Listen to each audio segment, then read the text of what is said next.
E isso vai ser muito proveitoso, porque vai nos fazer mergulhar na palavra de Deus, num tempo que Deus tem para nós. Salmos 68, versículo de número 6. Quem achou, diga amém. Então a Bíblia diz assim: Deus faz que o solitário more em família. Tira os cativos para a prosperidade. Só os rebeldes habitam em terra estéril. Quero me concentrar nessa primeira frase. Deus faz que o solitário viva, sobreviva, tenha, more, viva numa família. Essa é a palavra do salmista. Deus faz com que o solitário encontre uma família. Todo projeto de Deus para o ser humano envolve família. Martinho Lutero disse que a família é a fonte da prosperidade e da desgraça dos povos, ou seja, tudo está dentro da família. E hoje, para falar sobre a crise na família, não há como nós meditarmos sobre família sem nós olharmos um pouquinho para a história. Eu quero falar de família hoje e quero levar você a pensar, a meditar comigo e a conhecer um pouquinho da história, por onde a família enveredou e que caiu em tanta crise, em tanta desordem, em tanta bagunça como nos dias de hoje. Então, essa introdução do meu sermão, eu quero falar um pouquinho sobre um período histórico, o que aconteceu com a família ao longo dos anos. Depois eu vou falar sobre o que Deus pensa da família, e não se perca, esteja comigo, porque quando nós olhamos para a história, ao longo da história, acontecem 4 revoluções familiares no mundo. Aconteceram 4 revoluções familiares no mundo. Ou, como é chamado pelos historiadores, 4 revoluções sexuais da história. Existem 4. Uma breve lembrança, aulinha de história, para nós nos recordarmos de algumas coisas. Por exemplo, a primeira revolução sexual no mundo, a primeira revolução familiar no mundo, aconteceu com Jesus Cristo e a igreja primitiva. Porque Jesus liberta a mulher, tira ela de uma posição de inferioridade em relação ao homem. Até aquele momento, até o ministério, a vida de Jesus, a mulher vivia abaixo do homem. A mulher estava debaixo de uma cultura do divórcio e do adultério. Jesus restaura os direitos da mulher, quebra a cultura de divórcio, de adultério, derruba tudo isso. Jesus restaura, inclusive, o sacerdócio da mulher. Nós lemos a Bíblia e nós vemos que o ministério de Jesus teve ajuda direta das mulheres. Os historiadores dizem que a primeira revolução sexual, familiar, acontece com Jesus Cristo e a igreja primitiva. Porque Jesus veio para reformular, reformar, refazer, restaurar a família, seus princípios, seus históricos. Então a primeira revolução sexual do mundo, da história do mundo, acontece com Jesus e a igreja primitiva. E acontece com Jesus, que um dos focos de Jesus foi restaurar o direito da mulher. Foi restaurar a mulher na sociedade. Foi restaurar os princípios que havia naquela época. Aí se você continua estudando a história, você vai ver que houve uma outra revolução sexual, familiar no mundo. E isso foi chamado como um movimento monástico. O movimento monástico, ele veio logo depois que a política dominou a igreja. E ele veio como que uma resposta a isso. E muitos cristãos naquela época, eles adotaram um tempo de espiritualidade, onde eles acreditavam que a santidade, a espiritualidade sadia, só se dava pelo isolamento. Então foi o tempo onde as pessoas se isolaram, foi o grande tempo dos mosteiros, de quem era espiritual, ou buscava coisas espirituais, vivia isolado de todo mundo, o sexo era completamente pecado, o homem não podia casar, o tempo monástico apresentou na história um tempo de isolamento, porque toda espiritualidade, toda santidade, todo relacionamento com Deus era feito destituído da sociedade. Não podia ter convivência, o homem não se casava, tanto que nesse período, os grandes homens, aqueles que as pessoas disseram que andavam mais perto de Deus, viviam completamente isolados da sociedade. Foi o segundo período, a segunda revolução sexual. Aí a história conta que houve uma terceira revolução sexual no mundo. Essa terceira revolução familiar e sexual se deu com Martinho Lutero. A partir do ano de 1522, no momento da Reforma Protestante, quando Lutero encerra uma era considerada como os 1000 anos de trevas, que vai de 500 a 1500 depois de Cristo. De 500 a 1500 depois de Cristo, o período que compreendia o mundo era chamado de 1000 anos de trevas. O povo estava longe de Deus, distante de Deus, aí aparece Lutero. Lutero vem restaurar a fé, a volta à Bíblia, a volta às Escrituras, a volta ao Senhor Jesus Cristo, a volta à salvação pela graça. Lutero derruba tudo aquilo que era pregado até então, onde as pessoas estavam trocando salvação por indulgência. Vendia-se terrenos no céu, e Lutero começa a ler a Bíblia, e há uma revolução. E por que essa revolução também é familiar e também é sexual? Porque Lutero começa a estudar a Bíblia, começa a traduzir a Bíblia para o alemão, e ele percebe que Deus criou o homem para formar uma família, e que o casamento era instituição divina. Então ele mesmo, depois de anos de mosteiro, anos separados, se casa, tem uma família, e ele restaura a volta da fé e da família juntos.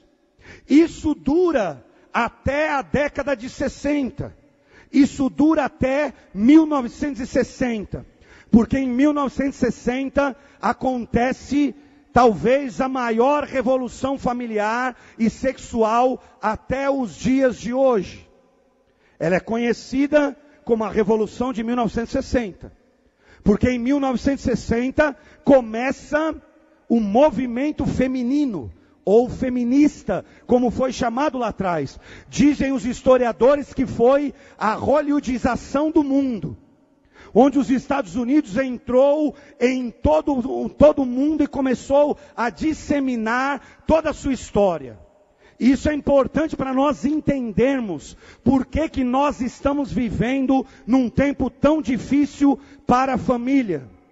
Porque a partir de 1960, não acontece apenas um movimento feminista, com as mulheres que tiveram milhões de homens soldados que foram para a guerra, alguns morreram, outros quando voltaram depois de anos, eles encontraram mulheres individuais, vivendo suas vidas, elas adentraram nas fábricas, mas em 1960 começou a surgir algumas coisas muito difíceis que se espalharam pelo mundo. A primeira delas foi a cultura do divórcio. O divórcio passou a ser uma cultura, onde passou a ser a primeira opção para os casais. Seu casamento está em crise, divorcia. Hoje, o que nós mais vemos nas famílias é um casal em crise, a primeira coisa, vamos divorciar. Não está dando certo, aconteceu alguma coisa, vai você para o seu lado, eu para o meu. Aconteceu o poder de um negócio chamado pílula. A partir de 1960 acontece a independência sexual da mulher. Porque a mulher descobre que ela pode manter relações sexuais com seu marido e não vai engravidar mais. Então ela se torna independente. Acontece o poder da pílula. Acontece a banalização do casamento. Acontece uma epidemia no mundo. Sabe qual foi? A epidemia dos anos 70 no mundo foi a epidemia das adolescentes grávidas. Porque a década de 60 se divulgou a liberdade total, a cultura do divórcio, a liberdade por causa da pílula. E houve um grande mover no mundo todo, acompanhado dos movimentos hippies e todos os outros. Foi a década, ou foram os anos, do sexo, drogas e rock and roll.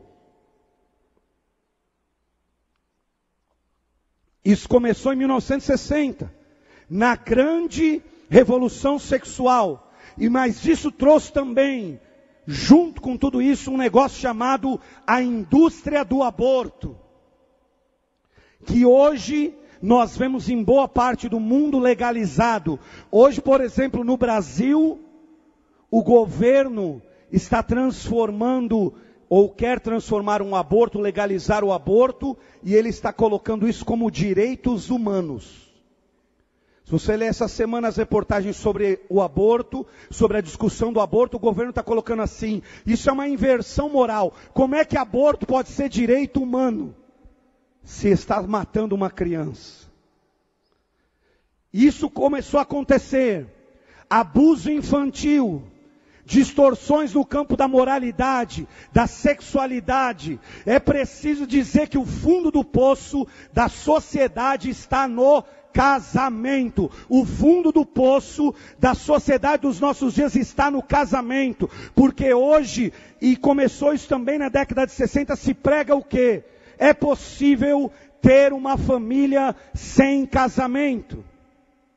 Você pode ter uma família sem casamento. Você não precisa casar para ter uma família. E também não precisa ter uma família só com pessoas do sexo oposto. Pode ter do mesmo sexo agora também.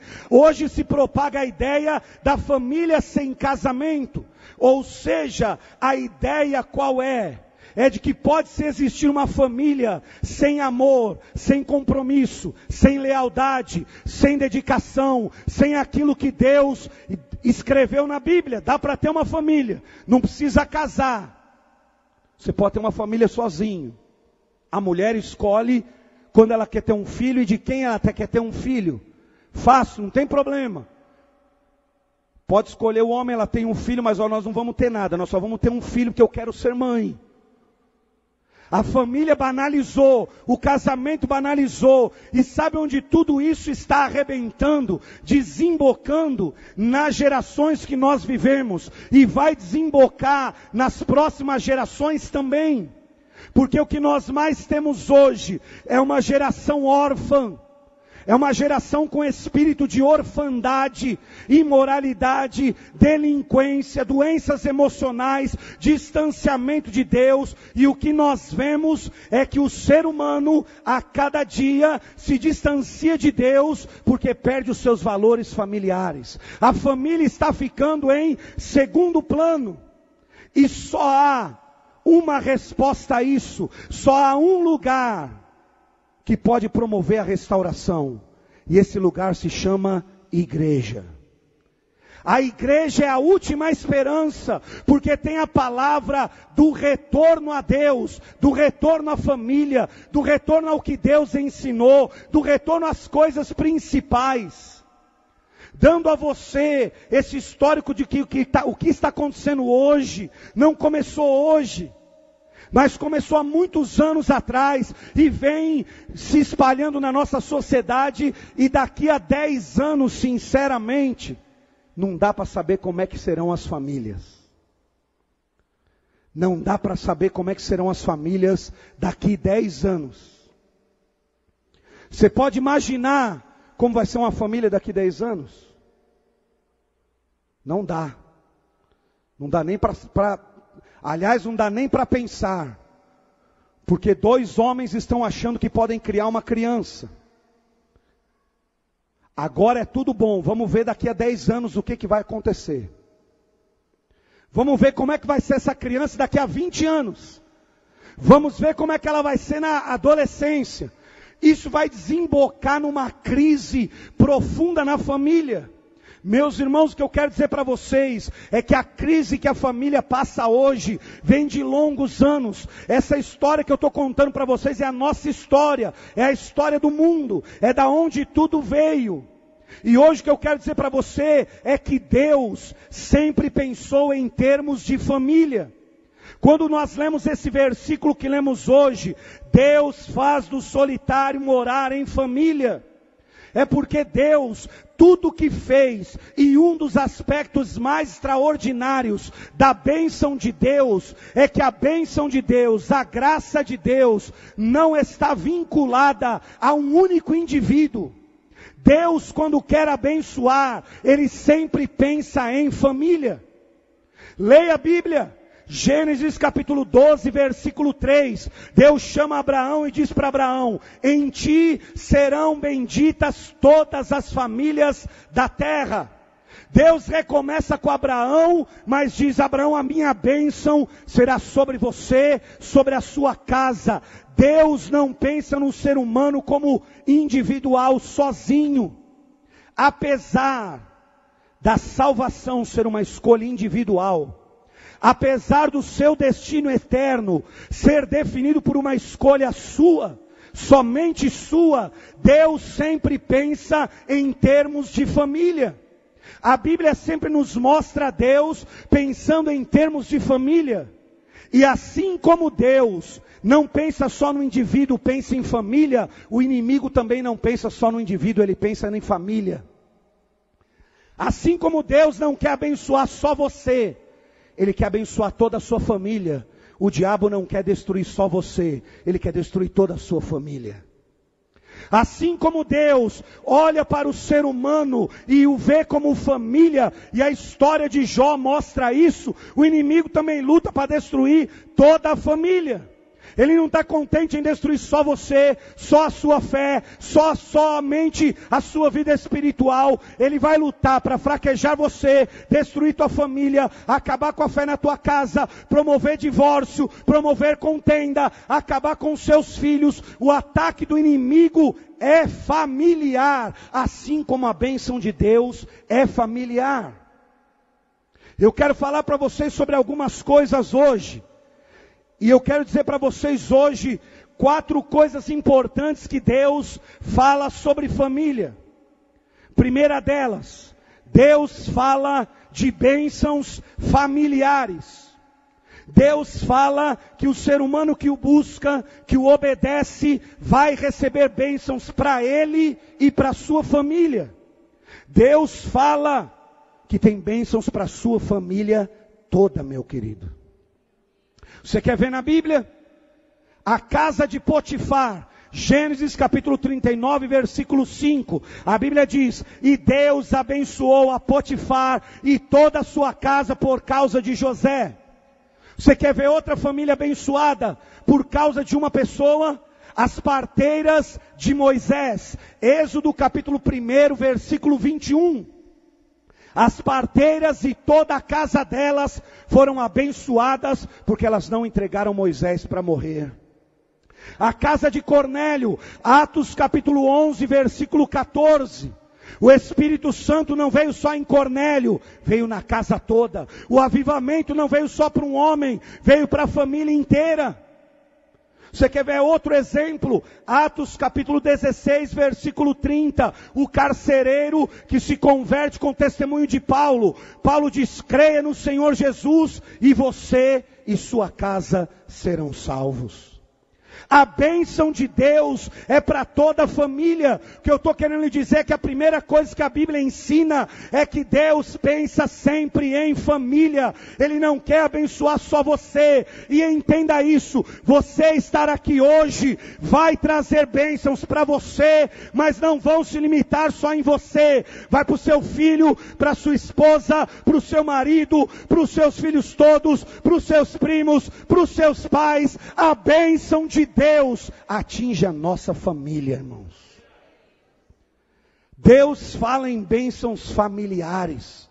Deus fala que quando eu estou buscando, a bênção dele vem sobre toda a minha família. Sabe outra coisa que a Bíblia fala? Que existem mandamentos familiares. Deus não deu apenas bênçãos familiares. Deus estabeleceu mandamentos específicos para a família.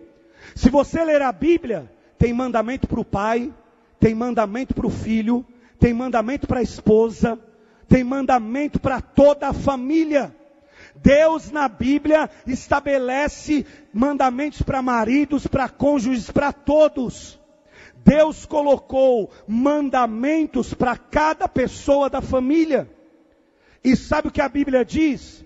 Quando eu obedeço os mandamentos de Deus para a família, eu vou ser recompensado em duas áreas da minha vida.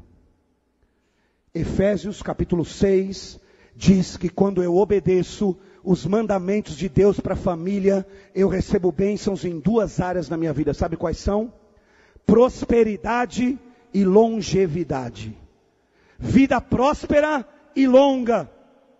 Quem obedece os mandamentos familiares vai ser próspero e viver bastante. Quem está falando isso, pastor? A Bíblia. Deus nos deu mandamentos familiares. E se eu não obedeço os mandamentos familiares, não vou ser próspero e não vou ter vida longa. Sabe qual é um dos motivos de nós termos tantos jovens ceifados na adolescência, na juventude hoje? Porque eles estão rompendo mandamentos familiares. Eles estão desonrando seus pais. Eles estão desonrando suas famílias. E Jesus Cristo ensinou que o mandamento com promessa é honrar pai e mãe. Quem honra pai e mãe vai ser próspero e ter longa vida. Quem desonra vai viver na pobreza e vai morrer cedo. A Bíblia fala de bênçãos familiares. A Bíblia fala de mandamentos familiares. A Bíblia fala de pecados familiares.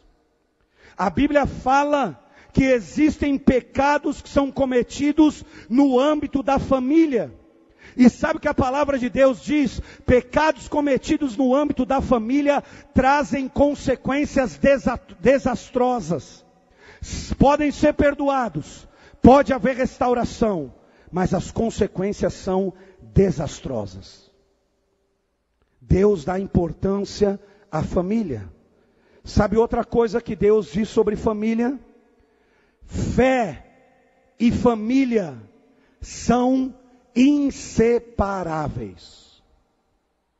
Não dá para separar fé de família. É impossível você dizer que está bem com Deus e tua casa está no fracasso.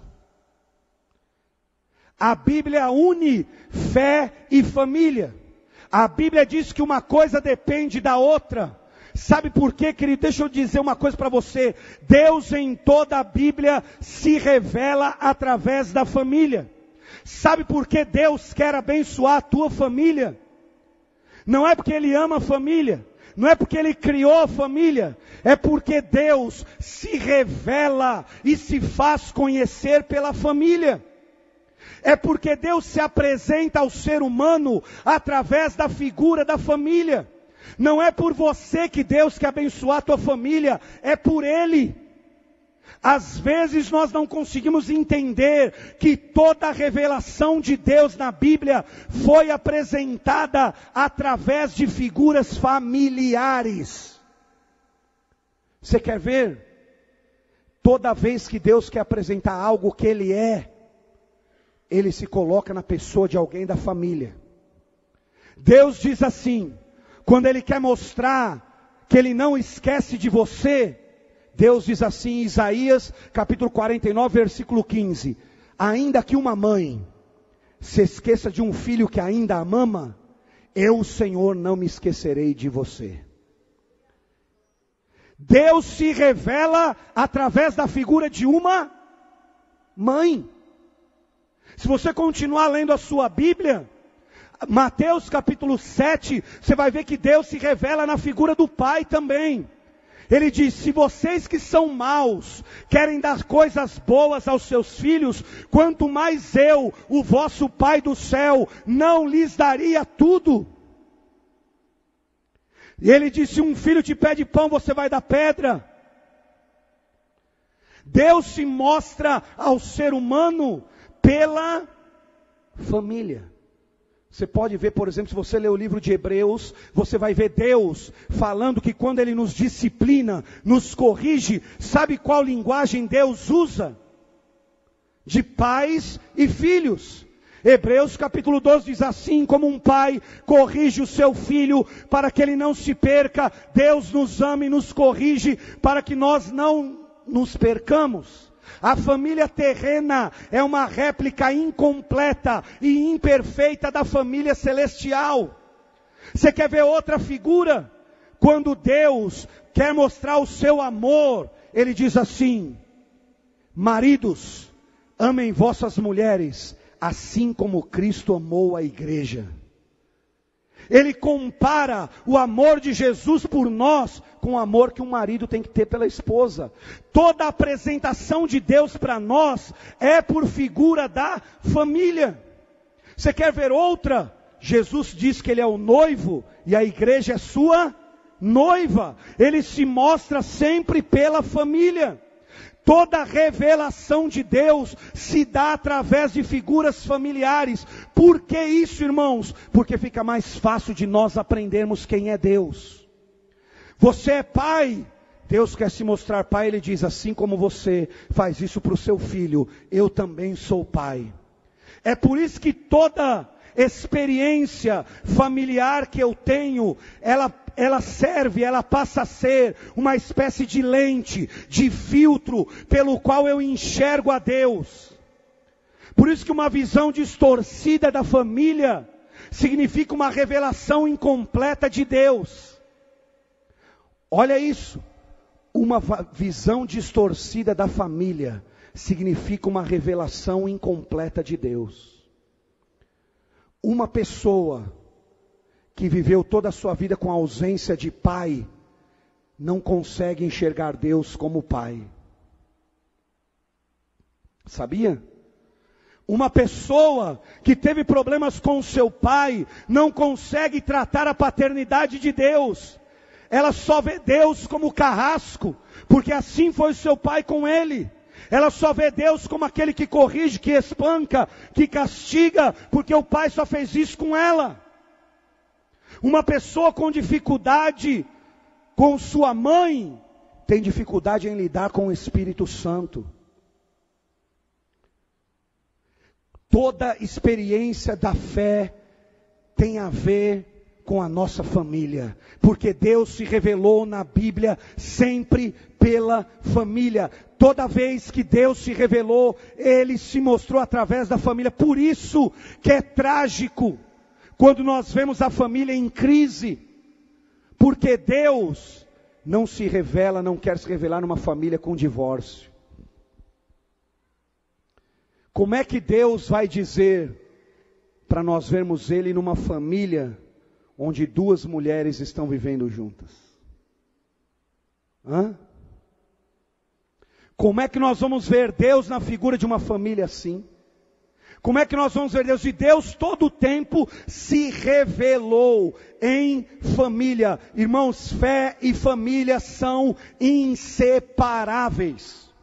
Leia a Bíblia, o apóstolo Pedro chega a dizer que um marido que não está bem com a esposa tem as suas orações interrompidas.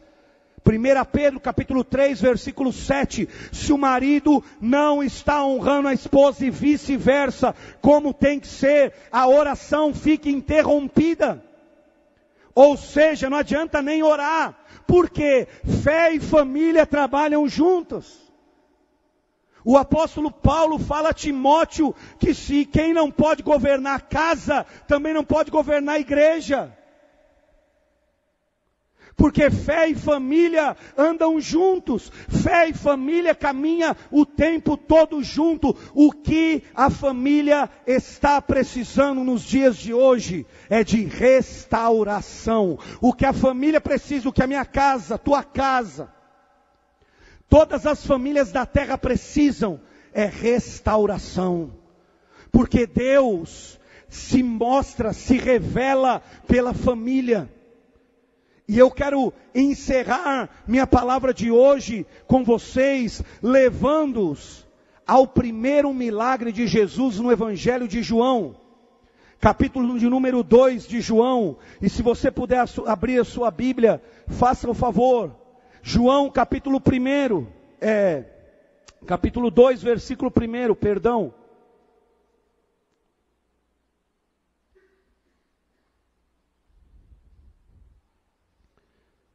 Porque nós vamos ver isso, que é muito importante. João, capítulo de número 2, versículo 1. Esse texto é maravilhoso, porque ele traz algumas coisas muito importantes para nós. João 2, verso 1, acharam, amém? No terceiro dia houve o quê? Houve o que, igreja? Em Caná da Galileia, a mãe de Jesus estava ali. Jesus e seus discípulos também haviam sido convidados para o casamento. Tendo acabado o vinho, a mãe de Jesus lhe disse: eles não têm mais vinho. Respondeu Jesus: que temos nós em comum, mulher? A minha hora ainda não chegou. Sua mãe disse aos serviçais: façam tudo o que ele mandar. Ali perto havia 6 potes de pedra, do tipo usado pelos judeus para as purificações cerimoniais. Em cada pote cabiam entre 80 e 120 litros. Disse Jesus aos serviçais: encham os potes com água, e os encheram até a borda. Então lhes disse: agora levem um pouco ao encarregado da festa. Eles assim fizeram, e o encarregado da festa provou a água que fora transformada em vinho, sem saber de onde este viera, embora o soubessem os serviçais que haviam tirado a água. Então chamou o noivo e disse: todos servem primeiro o melhor vinho, e depois que os convidados já beberam bastante, o vinho inferior é servido. Você guardou o melhor vinho até agora. Olha o versículo 11, muito importante. Este sinal milagroso em Caná da Galileia foi o primeiro que Jesus realizou. Revelou assim a sua glória, e os seus discípulos creram nele. Entenda isso que eu vou lhe dizer hoje. Assim como a queda da família veio pelo casamento, assim como a ruína, o poço mais fundo que a sociedade está entrando, é quando está deturpando o casamento, destruindo a vida familiar, a restauração de Jesus e de Deus na família tem que começar pelo casamento, tem que começar pelos lares, tem que começar por um novo e vivo caminho, tem que começar pela restauração de Deus, na aliança, na família, dos princípios, dos valores, da palavra, da obra de Deus dentro de casa, tem que começar por isso. Assim como a ruína caiu no casamento e que chegou até o ponto que nós vemos hoje, assim também a restauração se dá pelo casamento.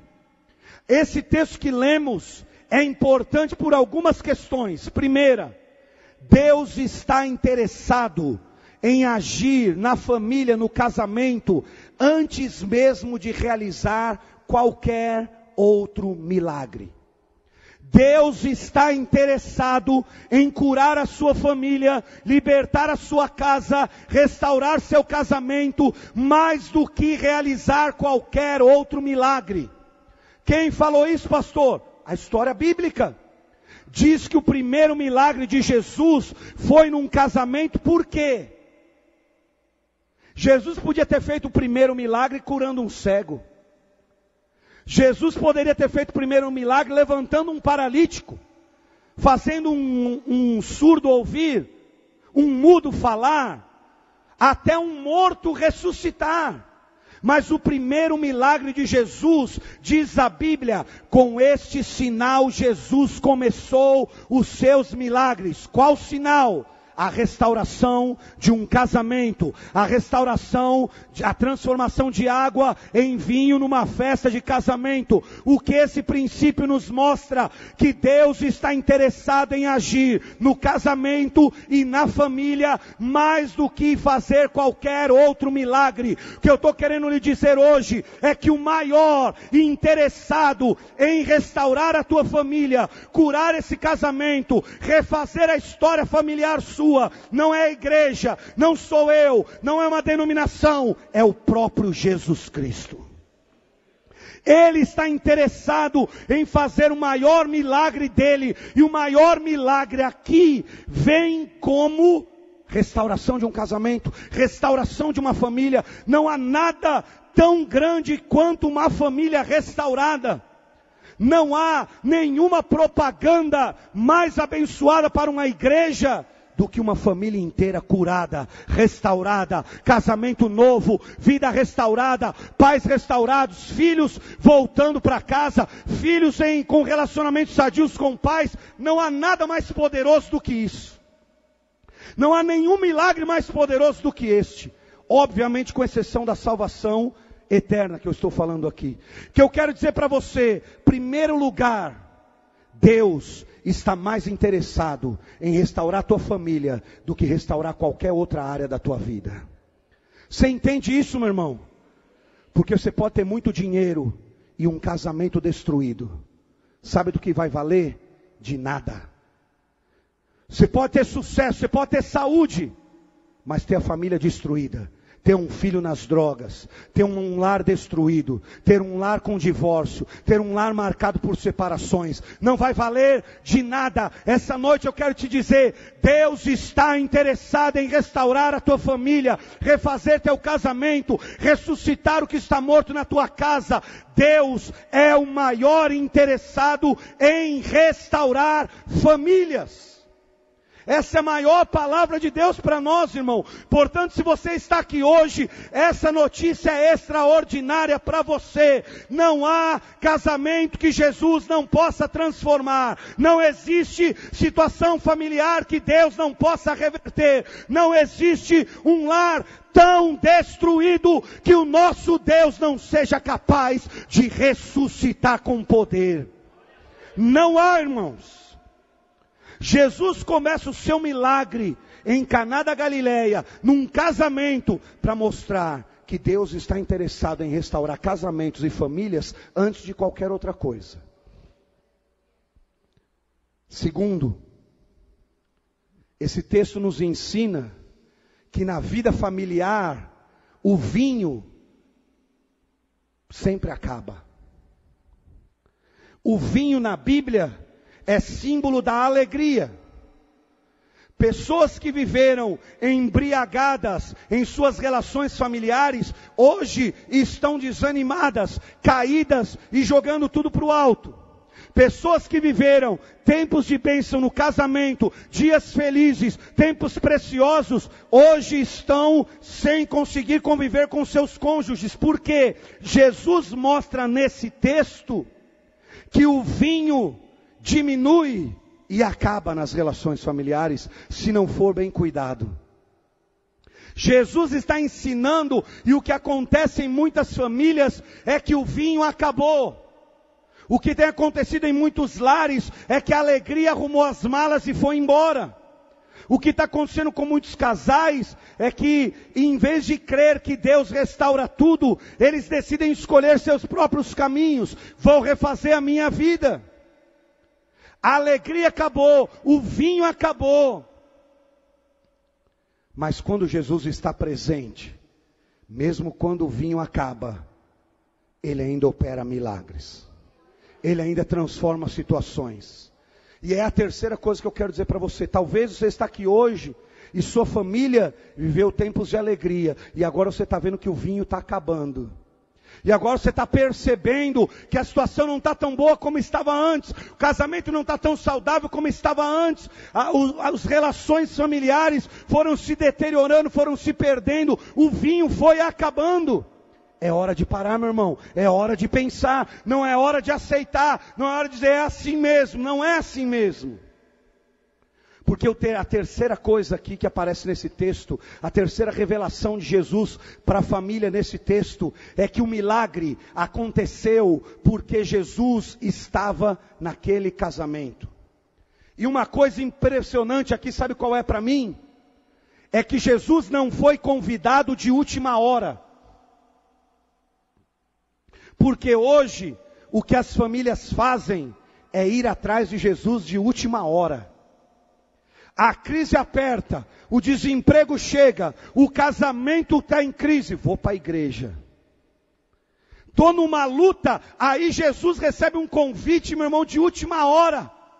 Jesus vem na minha casa, Jesus entra na minha vida, agora vem Jesus, é o convite de última hora. Apertou o cinto, corre para a igreja. A benção veio, já fica mais difícil ir na igreja.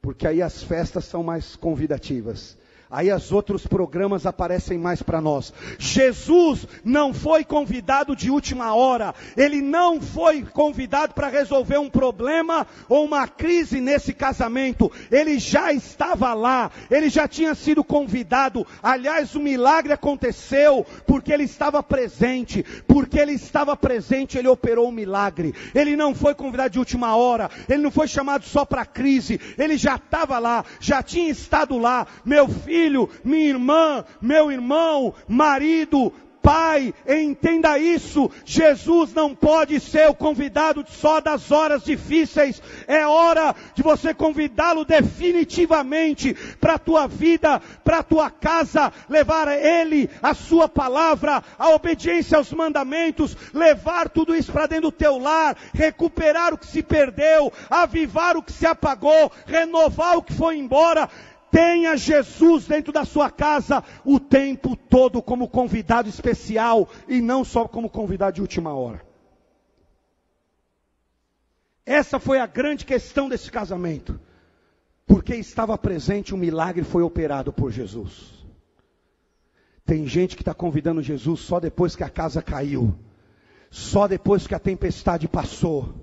E devastou tudo, e acabou com tudo. Ele diz, agora eu vou atrás de Jesus, agora eu vou atrás de Deus. O que aconteceu aqui foi exatamente diferente. E o que eu estou dizendo aqui é, deixe Jesus ser o Deus da tua casa, o Senhor da sua família. Ponha Ele dentro da tua casa através da palavra, da leitura bíblica. Coloque Ele na tua vida em todos os momentos, porque quando o vinho acabar, Ele vai estar lá, meu irmão. E onde Jesus está, nada fica comum, tudo é transformado. Onde Jesus está presente, milagres acontecem. Faça isso. Leve Jesus para a tua casa, não como convidado de última hora, de vez em quando. Uma vez por mês, eu chamo Jesus para ir na minha casa. Não, leve Jesus.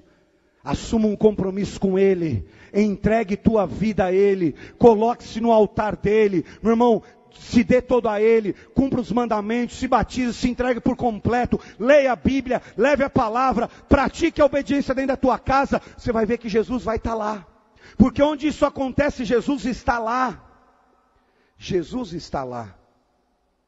Nós estávamos aqui reunidos na segunda-feira, que teve uma palestra, aliás, só para homens, extraordinária aqui sobre a saúde do homem.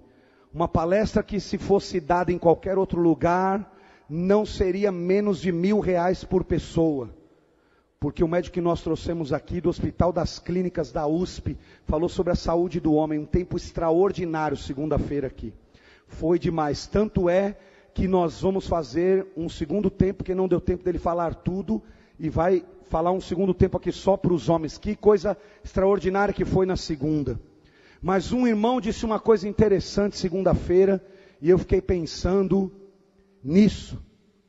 Na segunda-feira um irmão disse um negócio aqui na igreja, e eu fiquei pensando nisso. Ele disse assim: quantas marcas de cerveja você conhece? Quantas marcas de cerveja você conhece? Pensa aí. Vai, meu irmão, pensa, eu sei que você sabe, né? Só de assistir televisão sabe, né? Quantos mandamentos dos 10 você sabe de decor?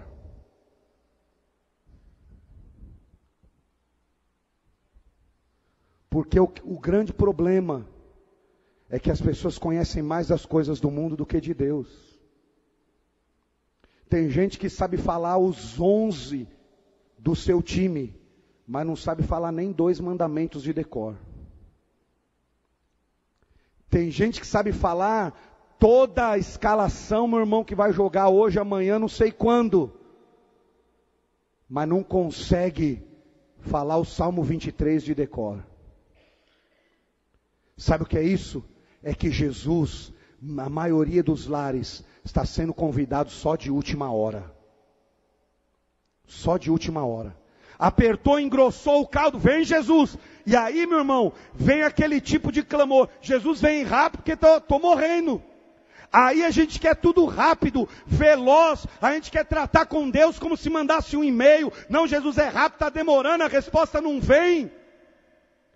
Jesus tem que ser o principal hóspede, convidado, Senhor da tua casa. Ele não pode passar por lá de vez em quando, Ele não pode estar do lado de fora. A tua casa vai ser restaurada quando Jesus estiver presente o tempo todo, através da Bíblia, da fé, da prática dos princípios de Deus. E você vai ver que o vinho até pode acabar na tua casa, mas Jesus transforma todas as coisas e muda qualquer quadro quando Ele está presente. Amém ou não, queridos? Para encerrar, quero dizer uma última coisa a vocês.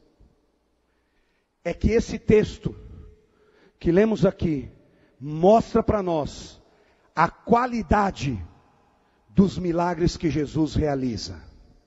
Mostra qual é a qualidade do milagre que Jesus faz na vida de uma pessoa que se rende a Ele. A Bíblia diz que Jesus deu o melhor vinho. A Bíblia diz que a água que fora transformada em vinho foi melhor do que o vinho servido no começo pelo casal, pelo marido, pelo noivo. Tanto é que naquela época nos casamentos haviam mestres-salas, pessoas que provavam a comida e a bebida antes dos outros serem servidos. E o mestre-sala recebe a água transformada em vinho, manda chamar o noivo e diz: olha, deixa eu te dizer uma coisa, tua festa é uma das melhores que eu fui, viu? Porque todo mundo serve o melhor vinho primeiro e depois que todo mundo já bebeu, começa a ficar ralé. Você preservou o melhor até agora. Esse vinho de agora está melhor do que era antes. Muitos casais viveram o melhor tempo de suas vidas, e aí a qualidade do vinho foi acabando, e vai acabando, e está caindo. Mas eu vim aqui essa noite para lhe dizer que o vinho de Deus na sua casa será o melhor vinho, que a obra de Deus na sua casa será da mais alta qualidade, que o milagre que Deus vai fazer na tua vida, em tua família, não é qualquer milagre, não é qualquer obra, não é de qualquer jeito, será de alto padrão o que Deus vai fazer na tua vida, porque o milagre de Jesus é sempre o melhor, o mais poderoso, aquilo que é muito maior do que você pensa, imagina ou espera. Eu quero ser profeta de Deus na tua vida, mais do que isso, profeta de Deus na tua família. Essa noite, a obra do Espírito Santo na tua casa, nesta campanha, nessa jornada, será de alta qualidade, meu irmão. Creia nisso. Porque eu creio, Jesus não vai só fazer o teu marido beber menos, Jesus vai salvar o teu marido.